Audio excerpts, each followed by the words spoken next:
this is Far Starter, and this is a review of the S.H.Figuarts Iron Man Mark. I forgot what it says. Iron Man Mark 50 from the movie Avengers Infinity War. So this is the packaging. Quite slim, but quite long. We have the figure right here, all the logos that you already need. No S.H.Figuarts logo in the front, but you have the company logos here. And then what it looks like on both sides, and then at the back you have the blurb right here at the back, and then we have all the poses for possible poses for Iron Man Mark 50. So this is the one with the Tamashii stage. There is a version without the additional Iron Man stage or the Avengers stage. So let's open this box so I can tell you more about the figure inside. One of the most famous and memorable of all armors, the S.H.Figuarts Iron Man Mark 50 is the second to the last armor we see in the MCU. The figure is sleek than previous versions and keeping its nanotech theme. There is more mixture of silver, gold, and red, almost the same as the movie version. Some accessories are very familiar not only to Iron Man but past MCU figures such as Six Hands and the blast effects. The additions are the repulsor and energy displacer cannons. This special set also includes a signature Tamashii translucent box and Tamashii arms.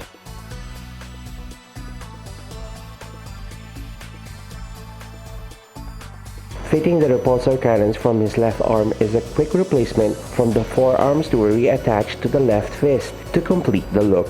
The energy cannon splits into two to place the closed fist inside and snaps to the right arm. I don't think putting the fist is necessary because the cylinder is too deep and you can't see the fist inside. So let's go through the articulation points for the figure. We have a head and neck joint. It can go forward and back excuse me, and then you can move the head side to side, but you can easily hear the creaking sound. I haven't opened this figure for quite a while, so sometimes the paint right here does rub into the collar, so that's one thing you need to note. And then we have arm articulation. It can go 360 if you want to. It doesn't really have an upper bicep swivel, because it kind of locks into the shoulder pad right here. It also has a cup right here that allows the arm to move, or you can raise the arm, but it's quite loose. It's quite annoying in a way, in my opinion. And then we have upper torso and waist, so you can't really move the waist from side to side. And then if you bend Iron Man all the way to the front, you will see the different gaps in between in this section from here and also from here. And then we have leg articulate upper thigh swivel in an it does go on an awkward angle, but you can move the entire leg down, so you can raise the leg up. You can go until 90 degrees like so. And then it's quite it does have like a double jointed system, so you have a joint right here and also in between the thighs. So we have double jointed knees, but it's really a challenge to move the knee all the way to the back. You can do a double clamp right here, but be careful when you do that, because of how it locks together with the rest of the thigh.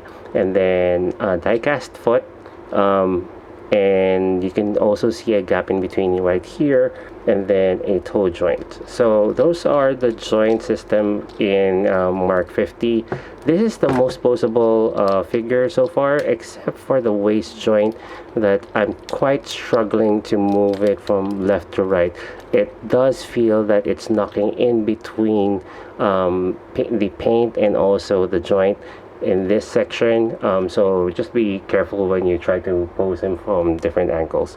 Other than that, we have since this is a nanotech inspired figure, it has a slimmer joint system, and like I mentioned, everything has been very flexible except for this part right here. So those are things that you need to know about Iron Man Mark 50. This is one of the most flexible Iron Man figures to date in the S.H.Figuarts line, But there is nothing you can do really with the waist articulation. You can't do really as well to clip the arms nearer to the torso without forcing the joints. Not a fan of the gaps on the ankles and at the back of the figure. There is so much extra weapons that are missing, and there are more popular and more prominent parts that should be inclusive than these two weapons. And that is my review of the S.H.Figuarts Iron Man Mark 50 from the movie Infinity War. If you want to know the possibilities for this figure, do check out the photos at the end of the video, and don't forget to like, share this video, and subscribe to the channel for more S.H.Figuarts reviews.